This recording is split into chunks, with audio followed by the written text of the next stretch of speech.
axial line, equatorial line at any point due to dipole field निकाला था। आज हम लोग डाइपोल को यूनिफॉर्म मैग्नेटिक फील्ड रीजन में रखेंगे और जैसे हम लोगों ने इलेक्ट्रिक डाइपोल को इलेक्ट्रिक फील्ड रीजन में रखा था और उससे हम लोगों ने टॉर्क का एक्सप्रेशन, पोटेंशियल एनर्जी का एक्सप्रेशन फाइंड किया था, वैसे ही यहां भी करना है। यहां भी सेम कंडीशन है कि torque on a magnetic dipole, dipole को यूनिफॉर्म मैग्नेटिक फील्ड स्ट्रेंथ में प्लेस करेंगे और फिर हम लोग इसमें टॉर्क फाइंड करेंगे। तो ये हमारा यूनिफॉर्म मैग्नेटिक फील्ड रीजन है। इस मैग्नेटिक फील्ड रीजन में इस डाइपोल को प्लेस किया। इस डाइपोल का साउथ पोल का pole strength -m, north pole का पोल स्ट्रेंथ +m।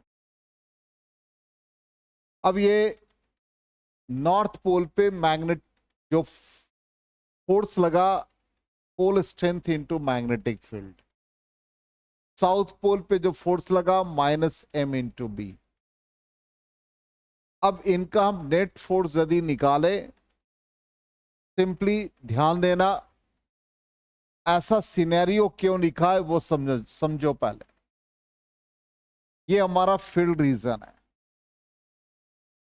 जब हम डाइपोल को प्लेस करते हैं ऐसे, यहां पर ये साउथ पोल, ये नॉर्थ पोल, तो इस नॉर्थ पोल पे जो फोर्स लगता है, pole strength into magnetic field, pole strength into magnetic field due to north pole. इसी तरह से due to south pole opposite to the field -m into b। अब ये फील्ड रीजन है, तो ऑब्वियसली फील्ड रीजन ऐसा है, यूनिफॉर्म है, तो सिर्फ ऐसा नहीं कि horizontal lines, in all directions. इस कंडीशन में नॉर्थ पोल पे जो फोर्स लग रहा है वो फील्ड के अलोंग, साउथ पर फील्ड के अगेंस्ट।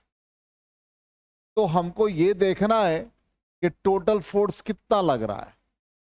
टोटल फोर्स यदि हम निकालेंगे तो ड्यू टू नॉर्थ पोल और ड्यू टू साउथ पोल का सम, तो नॉर्थ पोल पे mb आया और ये -mb, रिजल्टेड फोर्स 0। इसका मतलब ये डाइपोल का कोई ट्रांसलेटरी मोशन नहीं होगा। ट्रांसलेटरी मोशन का मतलब क्या हुआ कि डाइपोल ऐसे है और ये मूव करता हुआ ऐसे जा रहा है, नहीं होगा। ये नेट फोर्स 0 इंडिकेट कर दिया। इसका मतलब डाइपोल अपने पोजीशन पर है। अब ये डाइपोल पर एक फोर्स इधर लग रहा है, एक फोर्स इधर लग रहा है।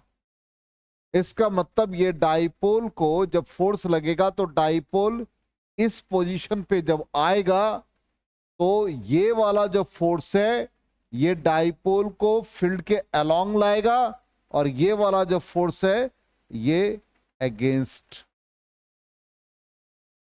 तो डाइपोल क्या होगा, अपने एक्सिस से या जहां से वो फिक्स है या एंगल जो फील्ड के साथ बनाएगा उसके अबाउट इसका टर्निंग इफेक्ट होगा। और टर्निंग इफेक्ट क्या प्रोड्यूस करेगा, टॉर्क। अब ये टॉर्क और कपल दोनों बातें हो सकती है।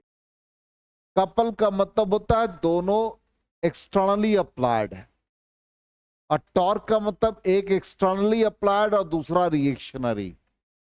जैसे बॉटल के ढक्कन को हम खोलते हैं तो ये थंब से और ये 2 फिंगर से एक्सटर्नल फोर्स लगता है, तो ये कपल कहलाता है।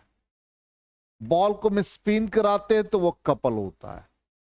और टॉर्क का मतलब क्या हुआ कि जैसे ये मार्कर है, ये मार्कर को हम एक टर्निंग इफेक्ट दे दे, डिफ्लेक्ट करा दे, और ये मार्कर वापस अपने पोजीशन पर आ जाए, तो ये क्या हुआ, एक्सटर्नली अप्लाइड और दूसरा रिएक्शनरी। तो ये क्या कहलाएगा? टॉर्क कहलाएगा।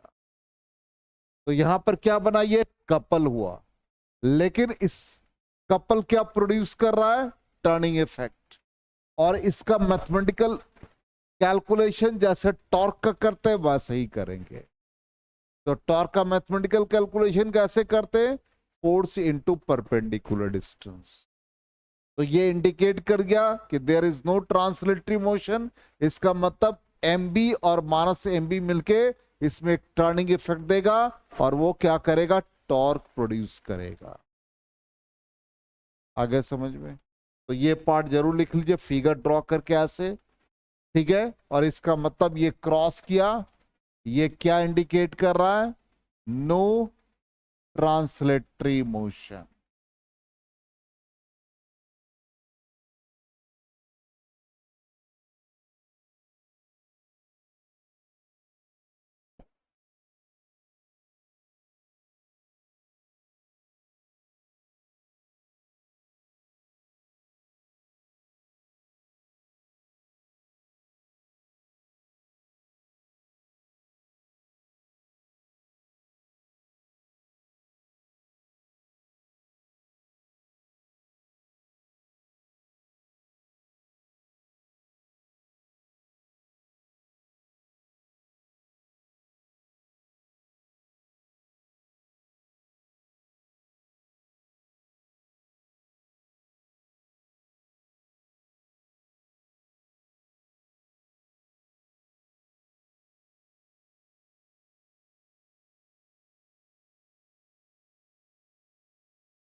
हो गया? नोट कर लिया?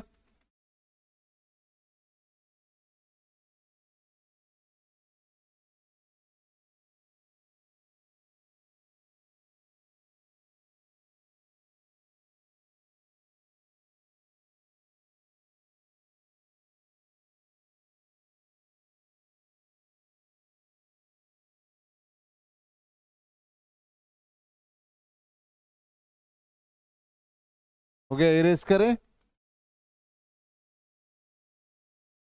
तो यहां पर रिजल्ट देख लेते हैं, यही है। The forces of magnitude M B act opposite to each other and hence net force acting on the bar magnet due to external magnetic field is zero. There is no translational motion of the magnet. ठीक, ये proof करने भी आ सकता है। तो जब भी आएगा 2 मार्क्स में, 1 मार्क में तो आपका ऑब्जेक्टिव रहता है, चाहे बिहार बोर्ड हो चाहे सीबीएसई हो। ठीक। अब नेक्स्ट पार्ट क्या कहता है? The forces are along different line of action. अलग अलग है, इसका लाइन ऑफ एक्शन इधर, इसका लाइन ऑफ एक्शन है। यदि सेम लाइन ऑफ एक्शन होता क्या होता? टॉर्क बन जाता। तो डिफरेंट लाइन ऑफ एक्शन है, कपल बना। Hence the magnet will rotate and experience a torque. ये जरूर लिख देना एग्जाम में, ठीक है ना? इतना लाइन जरूर लिखेंगे। अब ये टॉर्क निकालने के लिए हम लोगों को क्या चाहिए? सबसे पहले मैग्नेटिक मोमेंट का डायरेक्शन किधर है भाई? South to north. तो हमको क्या चाहिए? परपेंडिकुलर। तो परपेंडिकुलर कहां से ड्रॉ करेंगे? यहां से ड्रॉ करेंगे और इसको ज्वाइन कर देंगे। ड्रॉ कर दिया। इसका मतलब एम बी पर परपेंडिकुलर कौन हो गया? एन के हो गया। तो टॉर्क एक्सप्रेशन क्या आ गया? जल्दी बता दो। Force into perpendicular distance. तो फोर्स एफ इस पर परपेंडिकुलर डिस्टेंस एन के। अब ये हमारा क्या है? Dipole length 12। ये परपेंडिकुलर डिस्टेंस क्या कहलाएगा? 12 साइन थीटा होगा। तो एफ की जगह पर क्या पुट कर दे? M B. और एन के जगह पर क्या आ जाएगा? 12 sign theta. m into 2l एक साथ लिख दें, b sine theta. m into 2l क्या कहलाता है? Magnetic moment. तो ये क्या बन गया? M B sine theta. तो टॉर्क क्या गया? M B sine theta. इसका मतलब it is the cross product, क्या हो गया? M cross B. अब ये कंडीशन आप इसमें से निकाल लीजिए, थीटा का वैल्यू 0 डिग्री तो टॉर्क 0, थीटा का वैल्यू 180 डिग्री टॉर्क 0, थीटा का value 90 degree torque maximum. Torque maximum कितना दे दिया? एम बी दे दिया। अब यहां पर ऐसा क्वेश्चन आ सकता, ध्यान दो मेरी बात को, क्वेश्चन आ सकता ऐसा, मेरी बात को ध्यान देना, कि डाइपोल को इस तरह से प्लेस किया कि टॉर्क का वैल्यू मैक्सिमम का हाफ हो गया। Torque becomes half of the maximum, half of the maximum. तो एंगल कितना होगा? तो टॉर्क का वैल्यू पुट कर देंगे, कितना भाई? M B sine theta. Maximum कितना दे रहा है? M B. M B cancel, sine theta is equal to half, half sine का कौन सा एंगल? आ गया समझ में? क्लियर? ऐसे क्वेश्चन के लिए भी आप अलर्ट रहेंगे। चलिए नोट कर लीजिए।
हो गया?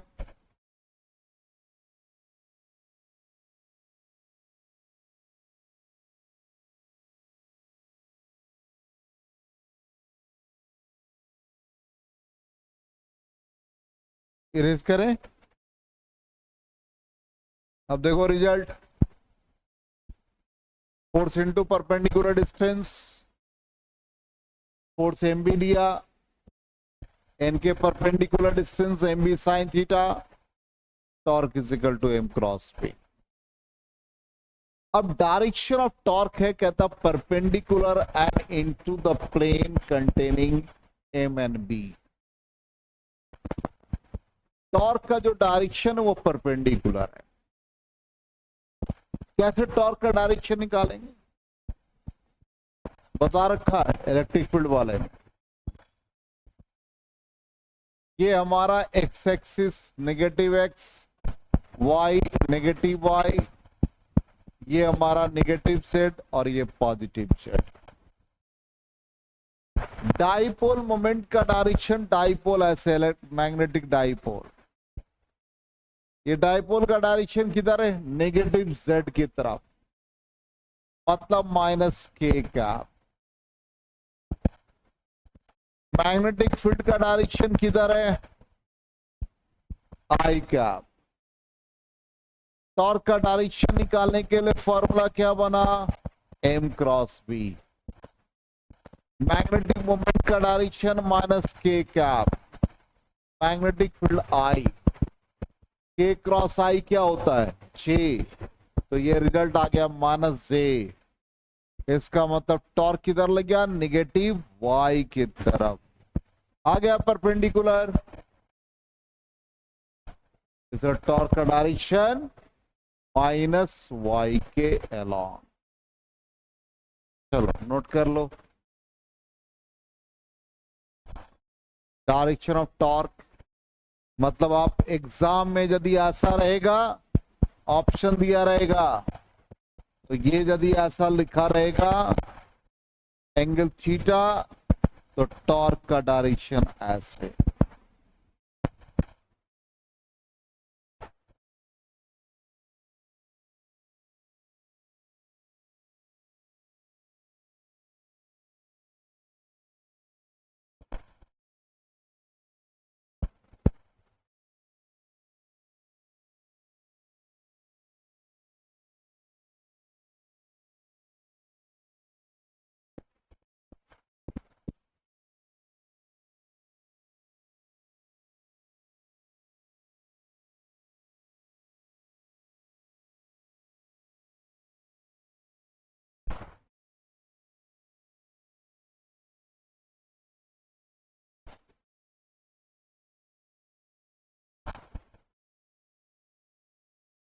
हो गया।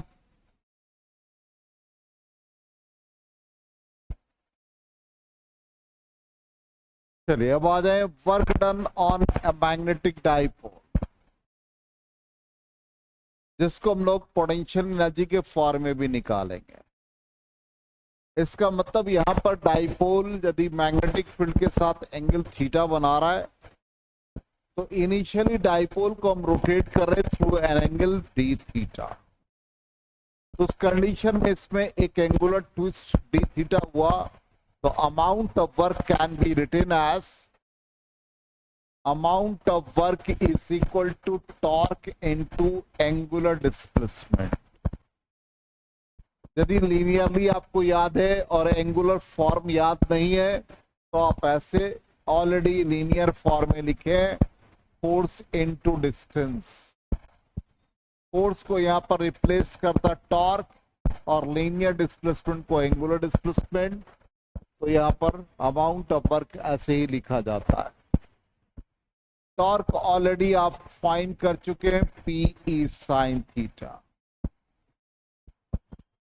तो नेट अमाउंट ऑफ वर्क आप इंटीग्रेट कर देंगे θ1 से लेके θ2, तो it is P sin theta D theta. ये P हो गया sin थीटा का इंटीग्रेशन माइनस कॉस थीटा, और निगेटिव साइन को आप रिमूव करना चाहें तो लिमिट ऑफ इंटीग्रेशन को चेंज कर दें, तो यहां पर आपका θ2 नीचे θ1 है। तो amount of work is equal to PE cos θ1 minus cos θ2 आ गया। अब इससे आप पोटेंशियल एनर्जी निकाल सकते हैं। तो पोटेंशियल एनर्जी ऑफ डाइपोल का मतलब क्या है? Amount of work done in rotating the dipole from initial to final. तो इनिशियल का मतलब वैसा पोजीशन जहां पर एनर्जी जीरो हो, zero energy position to some desired. तो जीरो एनर्जी पोजीशन का मतलब थीटा 90 डिग्री, ठीक। तो थीटा का वैल्यू 90 डिग्री क्यों? रीजन क्या है कि ये आपका फील्ड है और डाइपोल ऐसे, तो जब हम निकालेंगे तो इनके बीच डॉट प्रोडक्ट आता है, तो कॉस थीटा होता है। तो थीटा क्या हो जाएगा 90 पर जीरो। तो हमेशा zero energy position to some desired. अब जीरो एनर्जी का मतलब क्या है? हम लोग सिंपली पोटेंशियल एनर्जी के एक्सप्रेशन में इनवर्सली रिलेटेड टू डिस्टेंस होता है। तो आर इंफिनिटी पर कोई ऑब्जेक्ट है तो इंफिनिटी रखोगे तो anything divide by infinity zero, इसलिए हम लोग हमेशा जीरो से सम डिजायर्ड नहीं देखते हो। इलेक्ट्रॉन का पोजीशन क्या है? मैक्सिमम कहां है? अरे इन्फिनिटी पर। एनर्जी लेवल डायग्राम में यदि इलेक्ट्रॉन का पोजीशन देखते हो तो -13.6 by N square electron volt. N का वैल्यू इन्फिनिटी रखो तो क्या हुआ? 0। वो मैक्सिमम पोटेंशियल एनर्जी है, जीरो एनर्जी पोजीशन कहते हैं। और बाकी निगेटिव है। निगेटिव क्या करता है? बाइंड करता है इलेक्ट्रॉन को न्यूक्लियस के टुवर्ड्स। तो यहां पर हम लोग इनिशियली क्या लेंगे? डाइपोल का पोजीशन 90 डिग्री। तो θ1 क्या डाल दे? 90। और सम डिजायर्ड पोजीशन को क्या डाल दे? थीटा। तो ये वो अमाउंट ऑफ वर्क किस में कन्वर्ट होगा? पोटेंशियल एनर्जी में। तो अब क्या हो गया? यू में कन्वर्ट हो गया। अब बन गया पीई। कॉस θ1 का मतलब कॉस 90, θ2 का मतलब कॉस थीटा, कॉस 90 0। क्या आ गया? U is equal to minus PE cos theta. ये क्या दे दिया? Dot product P dot E। अब यहां पर आ जाओ, नेक्स्ट पार्ट। थीटा का वैल्यू यदि 0 डिग्री हो जाए, इसका मतलब क्या हुआ? थीटा का वैल्यू 0 डिग्री, तो ये डाइपोल किधर अलाइन हो जाएगा? फील्ड के अलोंग। तो उस कंडीशन में स्टेबल इक्विलिब्रियम कहते हैं, इसको स्टेबल इक्विलिब्रियम कहते हैं। तो यहां पर cos 0 का वैल्यू 1, तो क्या आ गया? Minus PE. थीटा का वैल्यू 180 डाल दो, क्या बन गया? अनस्टेबल। cos 180 का वैल्यू कितना होता? -1। तो ये क्या आ गया? U is equal two plus PE. आगे समझ, चलिए नोट कर लीजिए इसको।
तो क्या नोट कर लिया?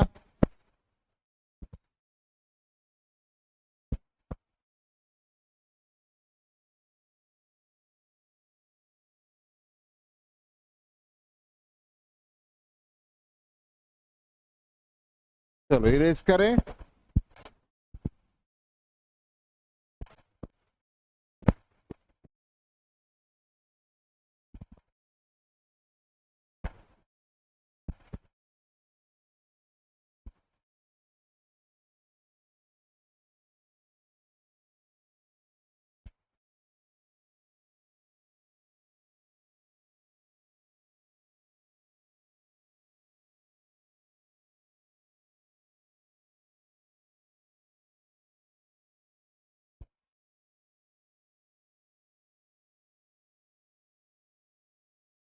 ये देख लो, amount of work mb cos θ1 minus cos θ2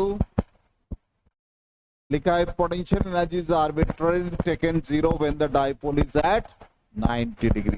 then potential energy at theta angle पर क्या आ गया, minus M B cos theta, और कंडीशन थीटा का value 0 degree, minus M B stable equilibrium, और थीटा 180 डिग्री, क्या आ गया, अनस्टेबल इक्विलिब्रियम। आ गया समझ में। अब नेक्स्ट पार्ट, हम एक मैग्नेटिक निडल को रोटेट करा दे। मान लो सिंपल इसका ऑसिलेशन हमको निकालना है एक मैग्नेटिक निडल का, बार मैग्नेट का। तो हम एक यूनिफॉर्म मैग्नेटिक फील्ड में एक निडल को प्लेस कर दें और निडल एंगल थीटा बना रहा है।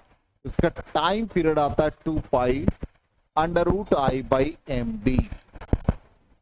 कैसे, तो ये जब साउथ पोल पर फोर्स लगेगा इस डायरेक्शन में, नॉर्थ पे फोर्स लगेगा इस डायरेक्शन में, तो इसमें एक टर्निंग इफेक्ट आएगा और टॉर्क प्रोड्यूस करेगा। ये टॉर्क इस निडल को डिफ्लेक्ट कराएगा। तो जो डिफ्लेक्टिंग टॉर्क होगा वो आ जाएगा रीस्टोरिंग के टर्म में। यदि क्योंकि आपने इसको डिफ्लेक्ट कराया तो वापस किस पोजीशन पर लाते हैं, अपने इनिशियल पोजीशन पे। किसके कारण, रीस्टोरिंग के कारण। इसलिए restoring torque minus M B sine theta लगेगा। अब इसका ऑसिलेशन स्मॉलर है, बहुत लार्जर नहीं होता है। इसलिए हम लोग साइन थीटा को मैथमेटिकली रेडियन में थीटा जब लिखते हैं, इसका मतलब एंगल स्मॉलर, मतलब डिग्री में नहीं रेडियन में लिखा जाता है। तो टॉर्क क्या बन गया, माइनस एम बी थीटा बन गया। और लेफ्ट साइड में टॉर्क क्या लिखते हैं, इस सिस्टम का मोमेंट ऑफ इनर्शिया और जो एंगुलर एक्सलेरेशन प्रोड्यूस होता है।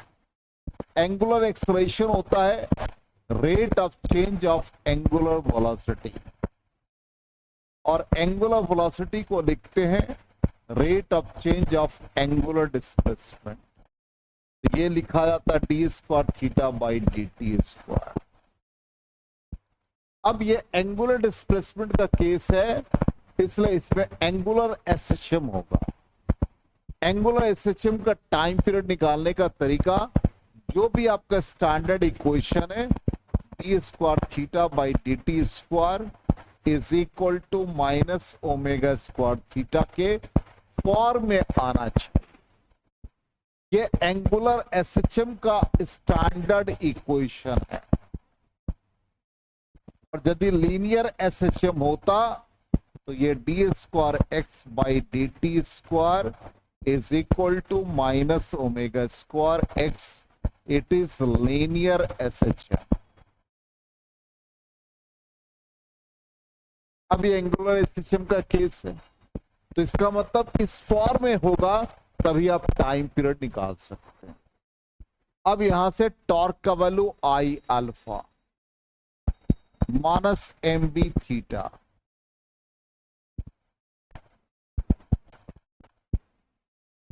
Alpha is equal to minus M B by I theta.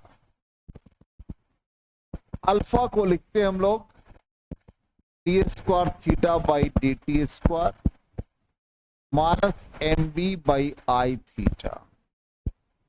अब इस इक्वेशन से इसको कंपेयर करो, ओमेगा स्क्वायर कितना मिला, एम बी बाई आई। अब इससे आप ओमेगा निकाल लो। ओमेगा को लिखते हैं 2 पाई बाई टी। तो टाइम पीरियड क्या बन गया, 2 pi under root M B. देखो है आया समझ में, चलिए नोट कर लीजिए। तो आज हम लोग यहीं तक करेंगे। नेक्स्ट क्लास में जो टाइम पीरियड निकाला है उससे रिलेटेड प्रॉब्लम करेंगे।